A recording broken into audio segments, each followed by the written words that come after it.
At 6 a.m., they came with a bulldozer for my disabled sister's wheelchair ramp while she was still asleep inside. Afterward, they presented her with a bill for $2,200 for the demolition service. What they failed to realize was that she holds the purse strings for their funding. Imagine Delilah, rolling out in her wheelchair, still dressed in her pajamas, to witness her independence being obliterated. All the while, our HOA president, Bryce, stood by with a clipboard and a smirk. The smell of diesel fumes mingled with the sound of my sister's stifled sobs as $8,000 worth of accessibility equipment was reduced to a heap of scrap metal. These suburban authoritarians believed they had found the ideal targets: a woman with a disability and her brother, a construction worker. The one detail they overlooked was that my unassuming sister, a government employee, had recently been making several very official-sounding phone calls regarding federal compliance. Bryce was about to discover the repercussions of bulldozing the wrong individual's dignity at sunrise. To understand how we reached this point, let me provide some context. My name is Marcus, and 3 years ago, our family was dealt a devastating blow. My mother and father perished in a car accident, bequeathing to my sister Delilah and me 2 small, side-by-side houses in Riverside Heights. It's a modest subdivision in Missouri where, once upon a time, neighbors genuinely looked out for one another. The key phrase here is once upon a time. Delilah has always been the intelligent one. As I was busy swinging hammers and managing construction teams, she pursued what she described as unexciting government policy work. She was remarkably discreet about it, never divulging specifics, only mentioning that she assisted in drafting regulations and attended meetings. Following our parents' passing, she began working from home most days, engaging in intense phone calls behind her closed office door. I would overhear her using terms like appropriations and federal compliance, and I just assumed she was extremely committed to whatever bureaucratic task she performed. Then, 18 months ago, her life was irrevocably altered. A drunk driver T-boned her vehicle at the intersection near Miller's grocery store. The scent of burnt rubber and twisted metal still lingers at that corner. Delilah endured 4 months in the hospital, followed by another 6 months of physical therapy, relearning how to navigate the world from a wheelchair. The squeaking corridors of the hospital and the incessant beeping of medical machines became the new soundtrack to our lives. When she was finally cleared to return home, I knew exactly what was required. I dedicated 3 weeks to constructing the most magnificent wheelchair ramp imaginable. It featured a smooth incline, a non-slip surface, and even decorative railings that complemented the house's architecture. The aroma of fresh lumber and the gratifying sound of my circular saw making clean cuts felt as though I was rebuilding her freedom, one board at a time. The project cost me $8,000, but witnessing her ascend that ramp with tears of relief was truly priceless. I had secured all the necessary permits from the city, which were approved within 2 weeks. I presumed that HOA notification was an automatic part of the process, as I apparently still had faith in common sense back then. This brings us to Bryce Kellerman, the human embodiment of a parking citation. This 38-year-old insurance adjuster had relocated from a posh suburb 2 years prior, and he began treating Riverside Heights as his personal fiefdom. His wife had left him 6 months ago, a development that surprised no one who had seen him measure lawn height with an actual ruler. The man had fined Mrs. Rodriguez for keeping her Christmas lights up into January, asserting that they breached his sacred seasonal decoration schedule. You recognize the type, perpetually clad in polo shirts tucked into khaki pants, as if he's always on his way to a country club that would never grant him membership. He drives a pristine white Lexus SUV that has never encountered a single speck of mud. His nasal voice makes every statement sound like a grievance, and his vacant, fish-like eyes only show a spark of life when he is actively ruining someone's day. On the morning of the bulldozer incident, I learned that Delilah had never received the HOA's architectural review notice. It had been mailed to 247 Maple Street instead of our address, 274 Maple Street. A simple clerical error, one would think. However, Bryce insisted it was a case of willful noncompliance and denied the standard 30-day grace period for retroactive approval. Rules are rules, he sneered, standing there with his clipboard like a petty tyrant. The sound of gravel crunching under the bulldozer's tracks blended with my sister's quiet weeping. He then had the audacity to hand her an invoice for $2,200 as she sat there in her pajamas, watching her access to the world being demolished. Following that came the daily fines. $200 for each day the violation remained unresolved. But what truly twisted the knife was Delilah's reaction. She just accepted it. My fierce, brilliant sister, who could dismantle college professors in debates, simply sat there nodding, quietly inquiring how much time she had to make the payment. I feared the accident had broken more than just her legs. What I was unaware of was that she was now engaged in a very different kind of phone call. They were hushed conversations held behind her office door, where she spoke in an authoritative, governmental tone I had never heard from her before. She mentioned budget allocations and federal oversight, but I concluded she was merely researching disability rights attorneys. Poor Bryce had no clue that he had just instigated a conflict with the wrong family. 72 hours later, Bryce appeared at our door, acting like a loan shark there to collect. This time, however, he was accompanied by his associate, Trevor, a sleazy lawyer who appeared to have learned his craft from late-night television ads. The man's cologne was so potent it could have dissolved paint, and his polyester suit crackled with static electricity as he swaggered up our walkway. "Marcus, Delilah," Bryce said, a smug grin on his face that made me want to rearrange it. "We need to discuss your situation." The situation was that my sister was imprisoned in her own home because this power-obsessed wannabe despot had bulldozed her means of access. Trevor produced a thick sheaf of papers, the crisp rustle of legal documents filling the morning air. "You owe the Homeowners Association $3,400 in fines and removal fees," he declared, as if announcing a lottery win. "Pay in full within 72 hours, or we will place a lien on both properties." But it didn't stop there. These geniuses asserted that my city-approved permits were fraudulent because I hadn't obtained prior HOA approval. Fraudulent, as if I were operating some sort of wheelchair ramp criminal enterprise. Bryce actually threatened to report us to the city for code violations while standing beside the woman who required the ramp to enter her own front door. The sheer gall would have been astonishing if it weren't so repulsive. That was when a thought struck me. Having been in construction for 2 decades, I remembered a piece of advice from my old foreman. When someone bombards you with rules, verify if they are adhering to those same rules themselves. So that evening, while Delilah was on another of her enigmatic phone calls, this time I heard her mention federal grant compliance. I made a visit to City Hall. The fluorescent lights hummed above as I sifted through public records, the musty odor of old filing cabinets in the air. And to my surprise, our friend Bryce had fast-tracked his own deck addition 8 months earlier. He had not only bypassed the architectural review, but his precious deck also violated setback requirements by a full 3 feet. The man had literally broken the exact same rules for which he was crucifying us, except his violation was also against city code. I recalled reading that when HOAs enforce rules selectively, they can potentially forfeit their legal authority entirely, something about equal protection under Missouri law rendering their enforcement power null and void. But the discovery got even better. I located 6 other instances where residents had made similar oversights with HOA approvals. Each and every one was granted a 30-day grace period to submit retroactive paperwork. Every single one, except for us. The pattern was unmistakable. Bryce wielded the rules like a drunken referee, with selective and vindictive application. Mrs. Patterson received approval for her garden shed 3 months late with no fines. The Johnsons added a pergola without any permits and received only a friendly reminder. But for us, it was the bulldozer at dawn. When I presented my findings to Delilah, she simply offered a mysterious smile and remarked, "That's very interesting, Marcus. Very interesting indeed." She then vanished into her office for another one of those hushed phone conversations. I could only catch fragments through the door, pattern of discrimination, and federal funding requirements. I assumed she was finally contacting those disability lawyers, but something in her tone sounded less like a victim seeking assistance and more like someone conducting official business. In the meantime, the neighborhood was observing this entire drama as if it were some warped reality show. Mrs. Morgan had begun videotaping everything from her kitchen window. She probably had enough footage for a documentary.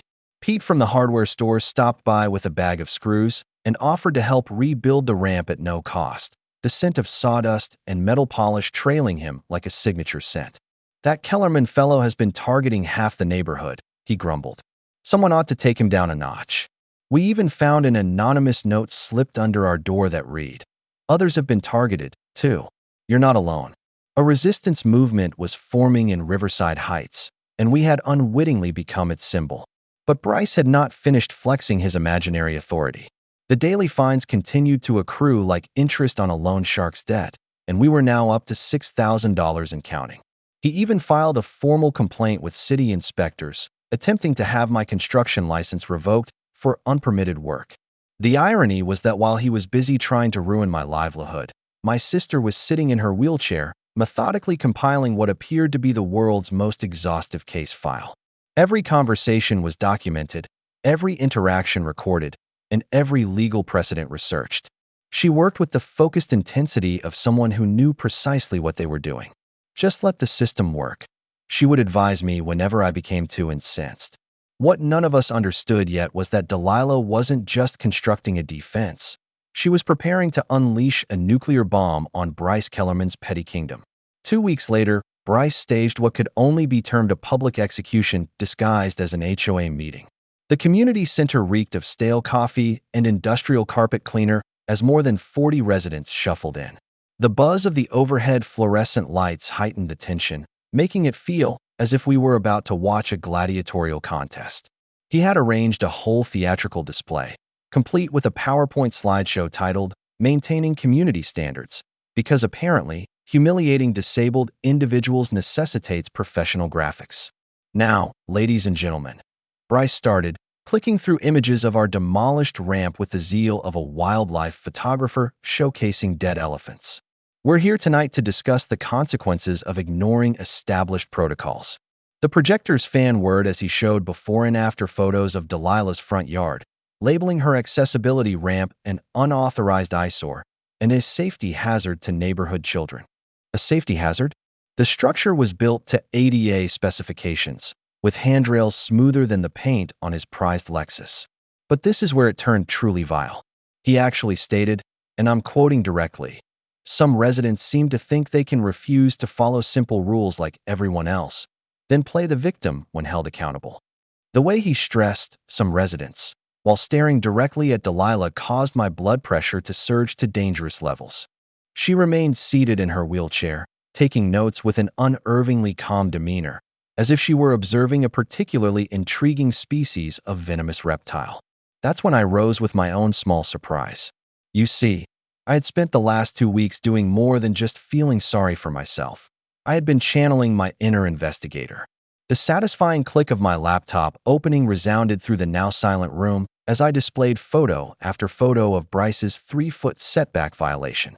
"Funny thing about rules, Bryce," I said, letting each word linger in the air like smoke. "They apply to everyone." The sharp collective gasp from the audience was like music to my ears. I laid out the entire pattern as if I were a prosecutor presenting evidence to a jury. 8 other residents with similar permit oversights, all afforded retroactive approval except us. Mrs. Patterson's shed, the Johnsons' pergola, even old Mr. Kim's koi pond, which was technically violating a drainage easement. Every one of them received the friendly approach, while we were met with the bulldozer express.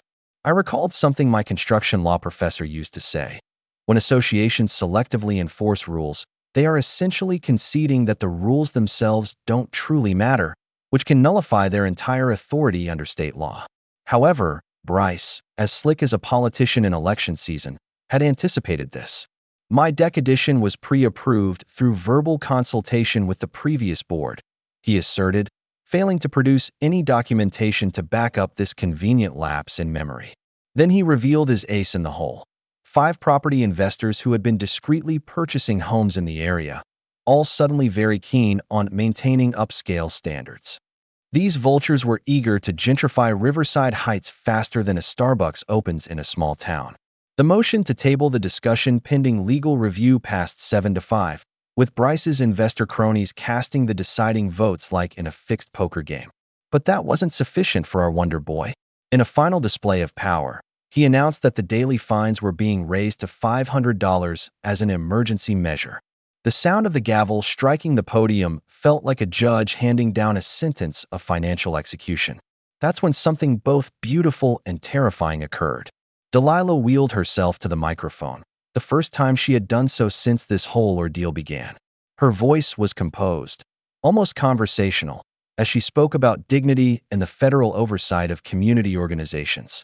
It was nothing dramatic, just a quiet woman casually remarking on how interesting it was that associations receiving federal funds must adhere to disability rights laws. She posed sharp questions about parliamentary procedure and grant compliance that caused Bryce's left eye to begin twitching as if he'd suddenly developed a nervous tic. After the meeting, the neighborhood's dynamics shifted like tectonic plates. Several residents approached Delilah, recounting their own experiences of harassment in hushed, conspiratorial tones.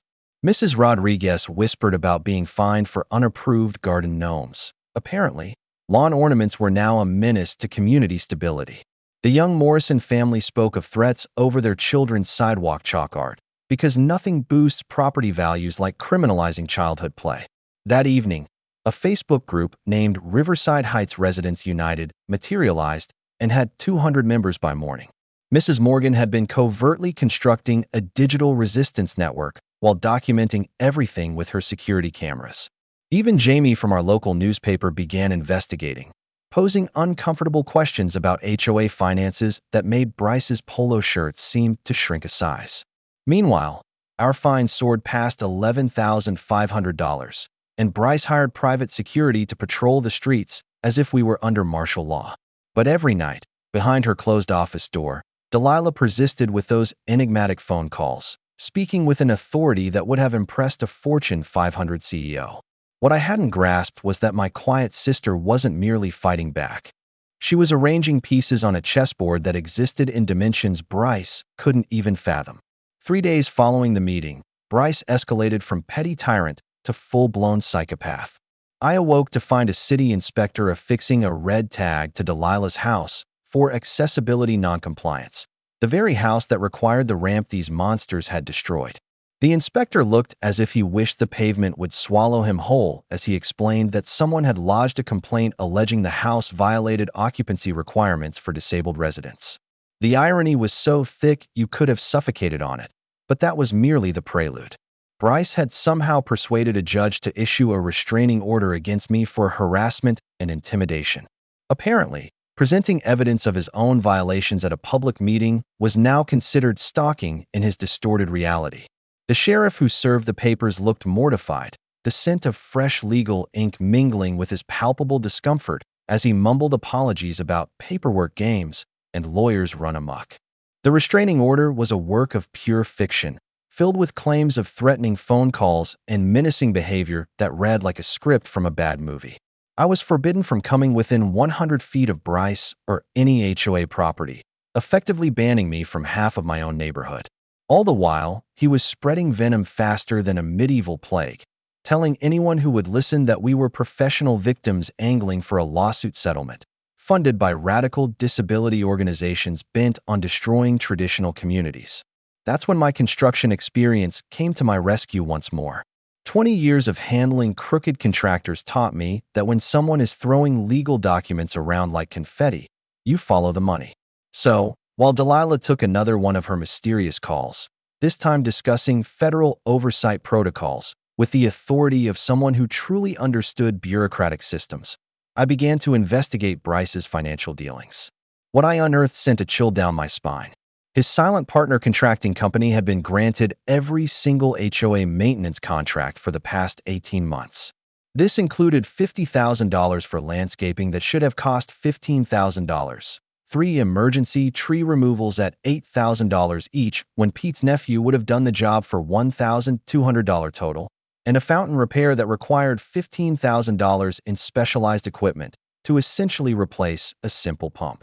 This wasn't just overcharging. It was systematic embezzlement disguised in official paperwork. I recalled reading about such kickback schemes in trade magazines, where officials create inflated contracts and pocket the surplus, a form of fraud that can lead to federal racketeering charges when government grants are involved.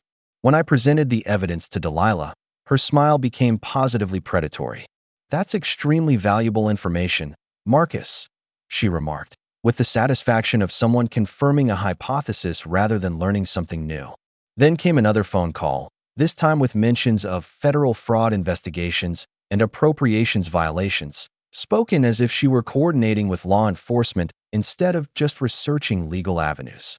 The neighborhood had morphed into something resembling occupied territory. Security cameras appeared on Bryce's property like mechanical fungi, their red lights monitoring our every move.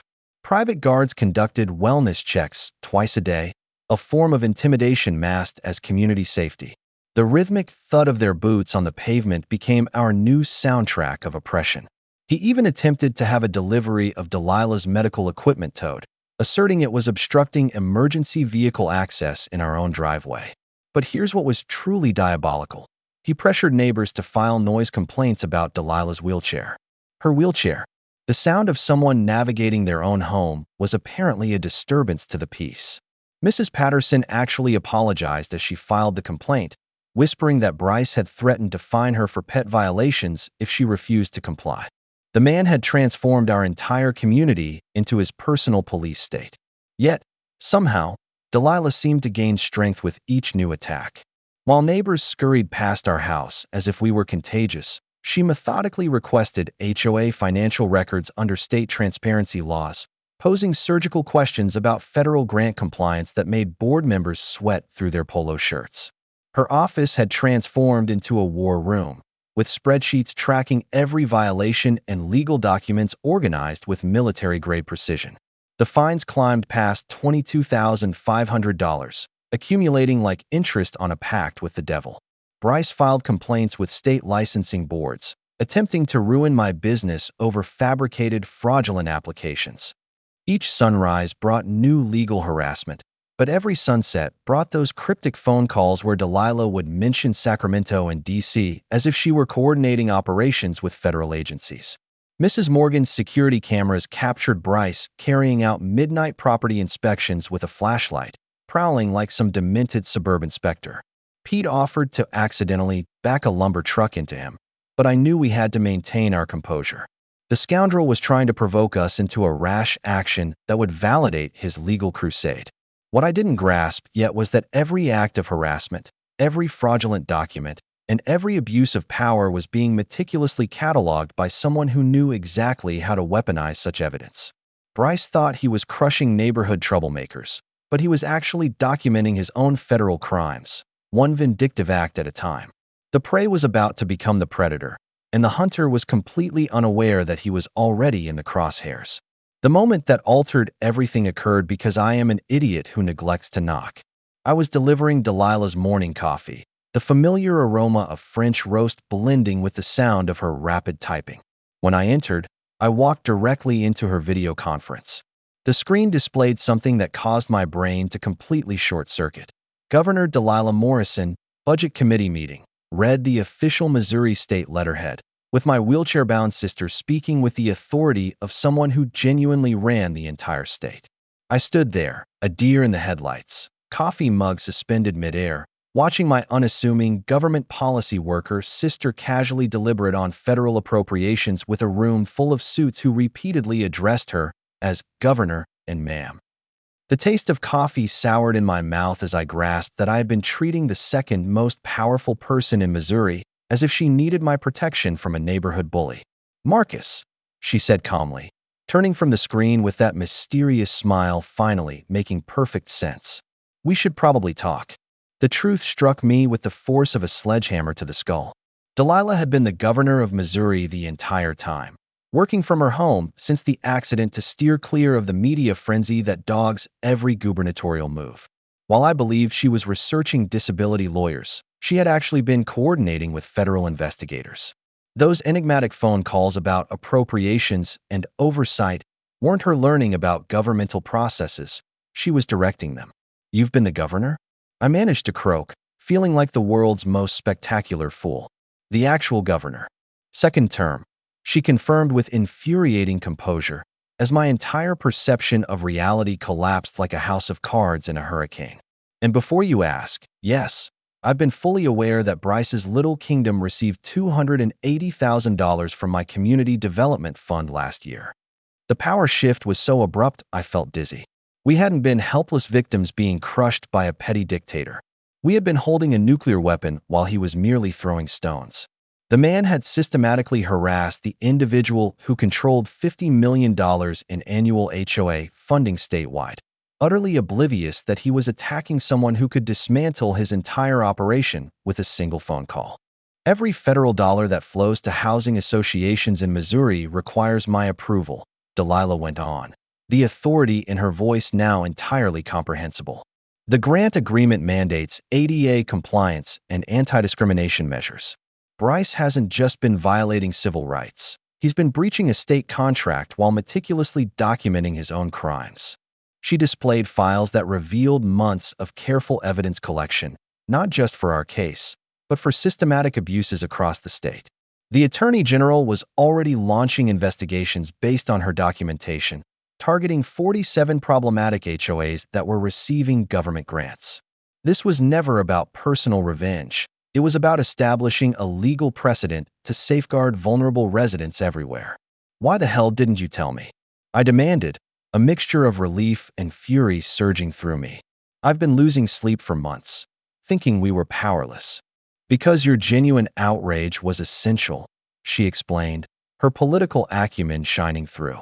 Your authentic anger helped build the community support we needed. Plus, I wanted to document exactly how far these small-time tyrants will go when they believe they are attacking defenseless people.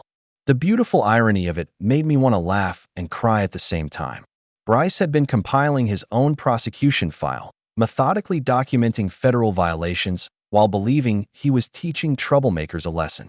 Civil rights violations, grant fraud, systematic harassment, all committed against a sitting governor who was taking detailed notes. So what happens now? I asked, still trying to process that my sister had been playing chess on a board I couldn't even perceive. Delilah's smile turned absolutely savage, the expression of someone about to savor the delivery of justice. Now we show Mr. Kellerman what real power actually looks like. What I had mistaken for my sister's home office was, in reality, a command center that would make NASA's mission control seem like a child's lemonade stand. Maps covered one wall, pinpointing 47 problematic HOAs across Missouri, each marked with colored pins like a serial killer's trophy collection. A whiteboard tracked federal grant violations with the obsessive detail of someone planning global domination, and enough secure phones to manage a small nation lined her desk. The hum of encrypted communication gear mingled with the smell of fresh coffee and imminent justice. "Welcome to the war room," Delilah said with a grin that could have illuminated the state capitol. "I hope you're ready to see how real power operates." The allies she had gathered made our neighborhood resistance seem like children playing soldiers. Patricia Vance, whom I had assumed was just a civil rights lawyer taking pity on us, was actually a member of the state attorney general's rapid response team for federal violations. Jamie, our local reporter, had been investigating HOA abuse statewide as part of a coordinated media strategy that extended all the way to the governor's press office. Even Mrs. Morgan's obsessive video documentation was part of an evidence-gathering operation sophisticated enough to impress federal prosecutors.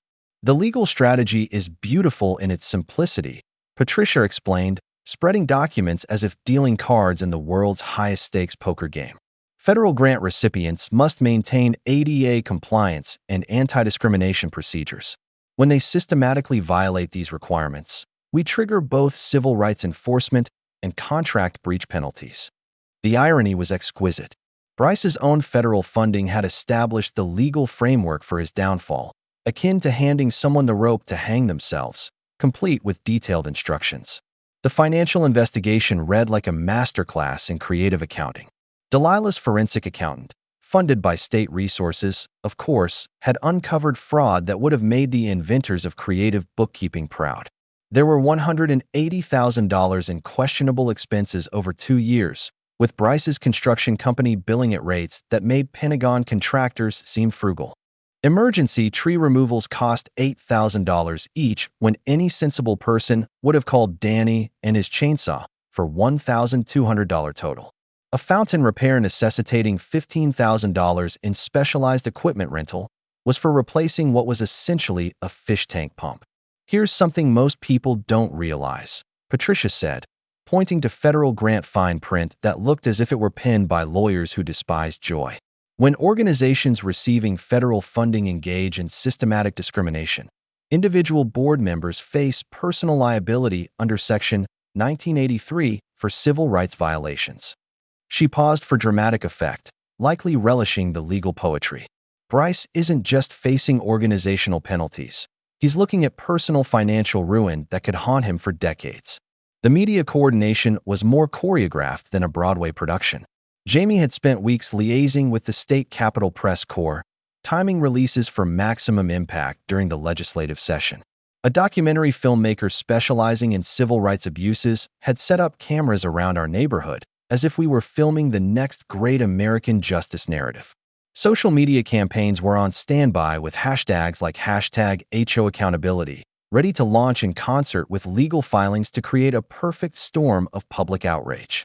The community organizing had evolved from Pete's after-hours hardware store gatherings into something resembling a civilian intelligence agency.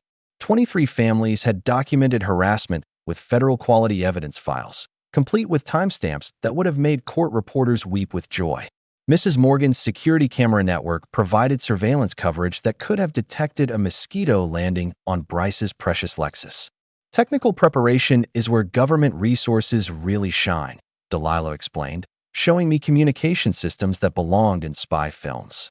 Legal documents were prepared for simultaneous filing across multiple jurisdictions, press packets were ready for immediate distribution, and contingency plans were in place for every possibility, including Bryce attempting to flee or destroy evidence. The state IT department had supplied secure channels that made our previous WhatsApp group seem like sending smoke signals. My transformation from an angry construction worker to a community organizer had been the perfect disguise for a sophisticated government operation. I had unwittingly become the authentic face of grassroots resistance while learning enough about disability rights law to assist other residents in navigating their own harassment situations. The beautiful irony was that my genuine outrage had provided ideal camouflage for what was essentially a federal sting operation. Psychological preparation included media training that converted affected residents into compelling witnesses, legal coaching for complex civil rights procedures, and stress management for the impending public showdown. Delilah practiced returning to public speaking after months of strategic privacy, while federal attorneys readied intervention protocols in case Bryce attempted witness intimidation. Intelligence gathering had revealed that this wasn't Bryce's first foray into such schemes. Background checks showed similar patterns at his previous Kansas City HOA, where he had been quietly pushed out following financial irregularities that mirrored our situation. Pending lawsuits in other states suggested a career founded on exploiting legal loopholes and terrorizing residents who lacked the means to fight back. The timeline reads like a NASA launch sequence, Delilah said, pointing to schedules that would have impressed military strategists. 2 weeks to complete evidence collection, 1 week for coordinated legal filings, then the public revelation at Bryce's own emergency meeting where he plans to humiliate us. It was the perfect trap. Bryce was orchestrating his own public downfall while believing he was finally crushing the neighborhood troublemakers.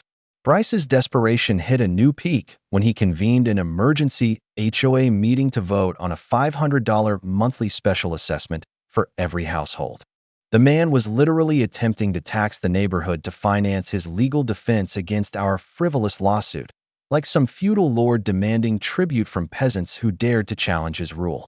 The meeting notice gave residents a mere 48 hours to prepare, just barely legal under Missouri HOA statutes, but classic Bryce operating procedure when he wanted to push something through before any opposition could form. "We need immediate funds for legal defense and community protection," he declared to anyone who would listen, his voice carrying that nasal whine that made fingernails on a chalkboard sound like a symphony. The scent of his desperation, mixed with an excess of cologne, wafted through the neighborhood as he canvassed like a politician promising the world and delivering nothing. He argued that our attacks on community standards were threatening everyone's property values, conveniently overlooking the fact that his own corruption had already deterred 2 potential buyers who had heard about the local drama. But financial warfare was merely his initial tactic. The sabotage escalated to a level that would have impressed Cold War operatives. Contractors mysteriously ruptured a water line near Delilah's house during routine maintenance, flooding her yard and creating a muddy quagmire that made wheelchair navigation impossible. The smell of chlorinated water and diesel fuel from their equipment lingered for days as they dawdled over repairs that should have taken only hours. Next came a power outage that miraculously affected only our block during a heat wave, leaving us without air conditioning while Delilah's medical equipment relied on backup batteries. The electric company stated it was scheduled maintenance they had somehow neglected to inform residents about, even though Mrs. Morgan's security cameras clearly showed utility trucks arriving after the power had already gone out. Even our mail delivery became mysteriously delayed whenever important legal documents were anticipated, compelling us to drive to the post office as if we were living in some third-world country. My visible counteroffensives had to appear desperate while secretly advancing Delilah's master plan. I organized petition drives against the special assessment, going door to door with the righteous fury of someone who was unaware his sister controlled the entire game. Those community meetings at Pete's hardware store swelled to over 30 attendees, with residents sharing horror stories that could have filled a documentary on suburban despotism. Every incident of harassment was documented with timestamps and photographs, building an evidence file that federal prosecutors would later describe as disturbingly comprehensive. The character assassination campaign achieved a level of creativity that was almost admirable. Bryce circulated rumors about my violent tendencies, based on nothing more than his own paranoid delusions. He insinuated that Delilah was exploiting her disability for personal enrichment, apparently not realizing that accusing the governor of Missouri of being a fraud is the kind of folly that gets one investigated by multiple federal agencies. His piece de resistance was the claim that we were outside agitators bankrolled by radical organizations. Technically accurate if you consider the state government radical, which Bryce likely did. Meanwhile, Delilah's covert preparations reached a level of military precision. State investigators had been amassing evidence for weeks under the guise of routine grant compliance reviews, which Bryce had welcomed with the enthusiasm of someone expecting a commendation. Federal civil rights attorneys drafted intervention protocols that would make Bryce's restraining order seem like a parking violation. Press materials were poised for a coordinated release that would simultaneously hit every major news outlet. The community resistance had matured into something remarkable. Mrs. Morgan's security footage captured Bryce engaged in late-night sabotage with all the subtlety of a drunken elephant, providing evidence that would later substantiate criminal charges. Jamie's articles in the local paper exposed financial irregularities with surgical accuracy, each story building public pressure like a slowly constricting noose. The Facebook group had expanded to 400 members, all sharing tales of abuse that painted a picture of systematic oppression deserving of federal intervention. But it was Bryce's own paranoid actions that were yielding the most incriminating evidence. He had hired private investigators to tail me as if I were some kind of international spy, thereby creating surveillance records that demonstrated the extent of his harassment campaign. His attempts to access our financial records through official HOA channels violated multiple privacy laws, all while generating paper trails that prosecutors would later use to establish criminal intent. The legal pressure was escalating from directions Bryce couldn't even perceive. Patricia's injunction against the special assessment was just the first move in a coordinated legal onslaught involving state auditors, federal investigators, and civil rights attorneys.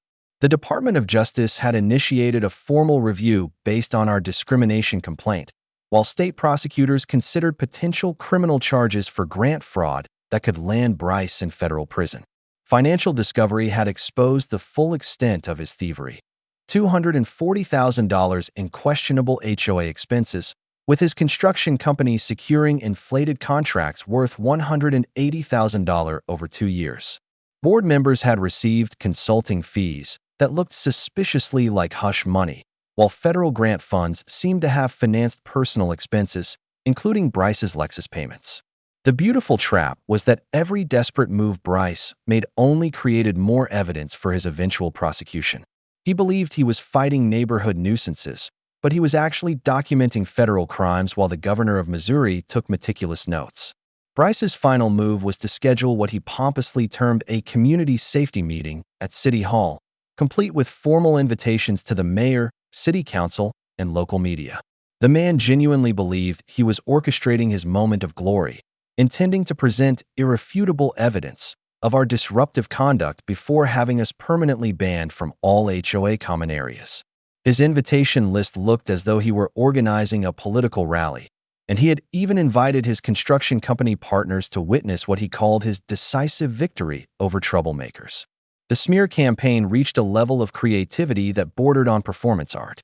Flyers appeared throughout the neighborhood alleging I had a documented history of workplace violence, a complete fabrication printed on official-looking letterhead to lend it a false air of credibility. He suggested Delilah was a professional victim pursuing lawsuit settlements, seemingly unaware that accusing the governor of Missouri of fraud is the kind of foolishness that can lead to a lifetime of IRS audits. The crown jewel of his campaign was the theory that we were outside agitators financed by radical disability organizations attempting to undermine traditional family values, because nothing says traditional values like demolishing wheelchair ramps at dawn.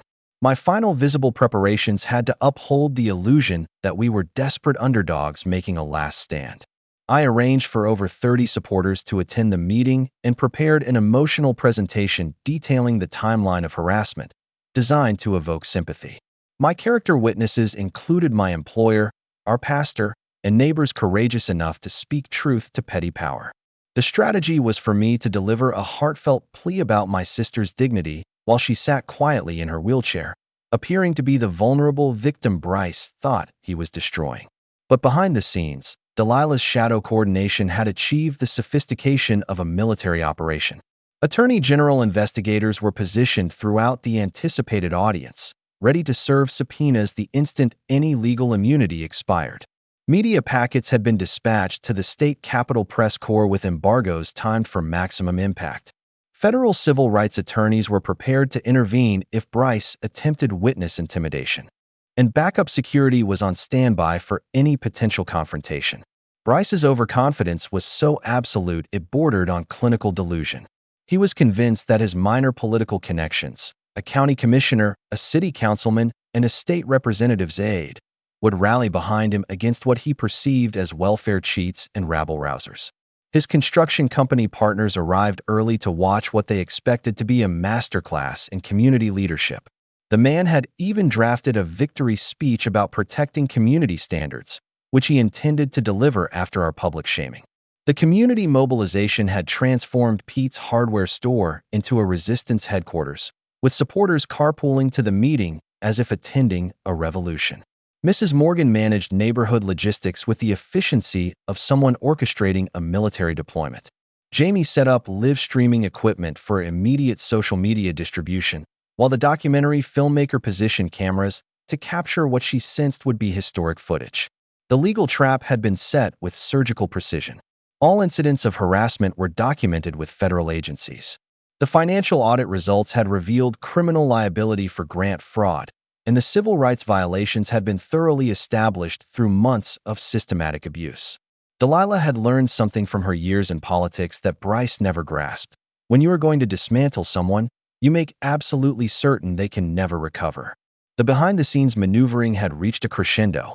State investigators had interviewed HOA board members who, under immunity agreements, revealed uncomfortable details about Bryce's financial schemes.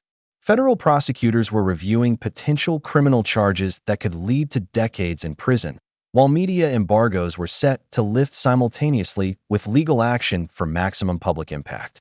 Bryce's final act of harassment provided the perfect evidence for federal prosecution. He threatened to have us arrested for trespassing at a public meeting, apparently ignorant of the fact that City Hall belongs to the taxpayers, not to HOA presidents with delusions of grandeur. His claims that we were not legitimate residents due to violations sounded like legal arguments from the segregation era, which would horrify federal civil rights attorneys. His veiled threats about permanent solutions were recorded by multiple devices and would later support charges of criminal conspiracy. The psychological buildup was reaching cinematic proportions. Bryce displayed a manic confidence reminiscent of dictators on the eve of a revolution, completely oblivious to the forces massing against him. I appeared visibly stressed and defeated, playing my part perfectly while knowing my sister was in full control of the impending confrontation. Community supporters gathered with a nervous energy, sensing the historic significance of the event without comprehending its full scope. Technical surveillance had documented pre-meeting intimidation attempts with a quality that would impress federal investigators. Hidden cameras had captured threatening statements that established criminal intent, while live-streaming equipment was ready for immediate social media distribution of the dramatic events to come. Professional photography was arranged to document what Delilah privately referred to as the end of Bryce Kellerman's reign of terror. The stage was set for a revelation of maximum impact. The meeting was scheduled for 7 p.m., with an expected attendance of over 100 people, including media representatives who had no idea they were about to witness the governor of Missouri dismantle a small-town tyrant in real time. City Hall was filled beyond capacity with 120 residents, media crews, and officials. The air was thick with anticipation, the smell of industrial floor cleaner mingling with nervous perspiration. Bryce had orchestrated this moment like a dictator planning a propaganda rally, his PowerPoint presentation loaded and ready on the projector. The harsh fluorescent lights buzzed overhead as he adjusted his tie for the third time, practically vibrating with the confidence of someone who believed he was about to deliver the performance of a lifetime. Ladies and gentlemen, Bryce began with theatrical flourish, his nasal voice echoing through the packed room as he clicked through photos of our violations. Tonight, we address the cancer that's been eating away at our community values. The projector hummed as he displayed before and after shots of Delilah's destroyed ramp, describing it as an unauthorized structure that threatened neighborhood safety standards. His voice dripped with the smug satisfaction of someone who thought he was delivering a fatal blow to troublemakers who dared to challenge his authority. He demanded the HOA board vote to permanently ban these disruptive elements from all community spaces, gesturing toward us like a prosecutor pointing at convicted felons. The man actually used the phrase, "Some people think rules don't apply to them," while staring directly at my sister, apparently oblivious that he was about to learn precisely how rules work when you're sitting across from the person who writes them. That's when I delivered my emotional testimony, playing my role perfectly as the desperate brother fighting for his sister's dignity. I spoke of watching her crawl up the front steps while neighbors pretended not to see, of the daily fines threatening our family's financial survival, and of the systematic harassment that had turned our home into a prison. My voice cracked with genuine emotion as I described the sound of that bulldozer tearing apart her independence at dawn. The audience shifted uncomfortably as the human cost of Bryce's tyranny became impossible to ignore. Then, Mayor Davidson stepped to the microphone with a smile that should have been Bryce's first clue that something was terribly amiss. Before we proceed with tonight's business, he announced with barely suppressed excitement, "I'd like to introduce a surprise guest who's been following this situation with great interest." The room fell silent, save for the mechanical whir of news cameras turning toward the back entrance. "Please welcome Governor Delilah Morrison." The audible gasp that swept through the room sounded like the air being sucked out of a collapsing building. Bryce's face cycled through a spectrum of colors that would have impressed a chameleon, starting with confusion and rapidly progressing through shock, horror, and what I can only describe as the look of someone realizing they've been juggling live grenades. Media cameras pivoted toward my sister like sunflowers tracking the sun, their electronic flashes creating a strobe effect that made the moment feel surreal. Delilah wheeled herself to the microphone with the calm authority of someone who had been planning this moment for months. "Mr. Kellerman," she began, in the voice that had delivered budget addresses and policy speeches, "you've been systematically harassing the governor of Missouri for 3 months. I hope the experience has been educational." The room erupted into chaos that would have made a political convention seem placid. Residents who had been cowering in fear of HOA retaliation suddenly found their voices, while Bryce stood frozen like a deer caught in the headlights of a federal prosecutor's vehicle. His mouth opened and closed wordlessly, producing no sound except for a strangled whimper that the microphones mercifully failed to capture. "I control $50 million in annual HOA funding statewide," Delilah continued with surgical precision, "including the $280,000 your association received last year. Every federal grant you've accepted came with specific requirements for ADA compliance and anti-discrimination measures that you have systematically violated. Her words sliced through the room like a blade, each sentence another nail in Bryce's political coffin. That's when the legal hammer fell with biblical force. Attorney General investigators identified themselves throughout the audience, rising like coordinated dancers to serve subpoenas for financial records. Federal marshals presented warrants that had been prepared weeks in advance, while civil rights attorneys announced class action lawsuits that would make Bryce's life a legal nightmare for decades. State auditors declared emergency investigations into grant compliance that would freeze HOA assets pending a criminal review. Bryce's meltdown was spectacular in its completeness. He attempted to deny everything, claiming misunderstanding and political retaliation. As security moved closer to contain what looked like an impending psychological break, his accusations of abuse of power rang hollow in a room filled with residents who had witnessed months of his systematic harassment. When he started shouting threats about lawsuits and career destruction, security finally removed him as he devolved into an incoherent rant about constitutional rights and government overreach. The community's reaction was instantaneous and overwhelming. A standing ovation lasted for 5 minutes, with residents who had been terrorized for months finally free to express their relief and gratitude. HOA board members resigned en masse rather than face federal prosecution, while Mrs. Morgan emerged as the unanimous choice for interim president. The Facebook group exploded with celebratory posts as the news spread beyond our neighborhood to communities across the state. Within hours, national media had picked up the story of a governor fighting back against discrimination, transforming our small-town drama into a symbol of justice triumphing over petty tyranny. 1 week after Bryce's spectacular public downfall, the entire neighborhood came together for what resembled the world's most therapeutic barn raising. 47 neighbors contributed labor, materials, or enough food to feed a construction crew as we rebuilt Delilah's wheelchair ramp in a single weekend. The sweet aroma of fresh cedar mingled with barbecue smoke and the rhythmic symphony of hammers, creating something beautiful instead of destroying it. Pete donated all the hardware, while Danny handled the electrical work, transforming what had been a symbol of discrimination into a neighborhood centerpiece that visitors now stopped to photograph. The legal consequences for Bryce unfolded with the relentless precision of federal justice. 18 months in federal prison for grant fraud and civil rights violations, plus 3 years of probation and $250,000 in restitution payments that would follow him like a financial shadow. His construction company declared bankruptcy, owing the community fund every stolen penny, while his contractor's license was permanently revoked faster than you could say karma incarnate. The man slithered out of state after his release, but a federal conviction record follows you everywhere in the digital age. The community's transformation was so dramatic it made Hollywood endings seem realistic.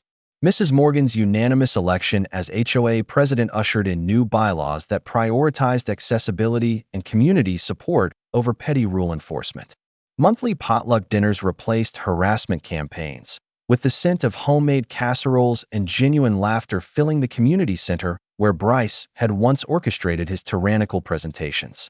Property values increased by 12% within 6 months, not because of oppressive regulations, but because people actually wanted to live somewhere known for protecting its neighbors instead of terrorizing them. The statewide impact exceeded even Delilah's political ambitions. Delilah's law, passed with bipartisan support that surprised cynical legislators, mandating HOA board training on disability rights and establishing a state ombudsman office with real enforcement power. Whistleblower protections for residents meant that future Bryces would face organized resistance instead of isolated victims.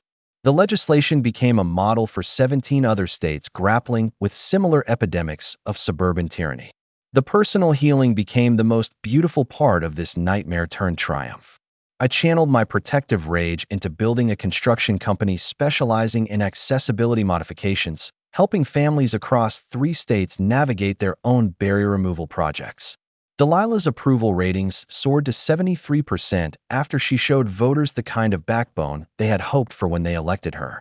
Our sibling relationship emerged stronger than ever, forged in crisis and seasoned with a mutual respect that had been absent during the years I had treated her like someone needing protection instead of someone fully capable of protecting herself.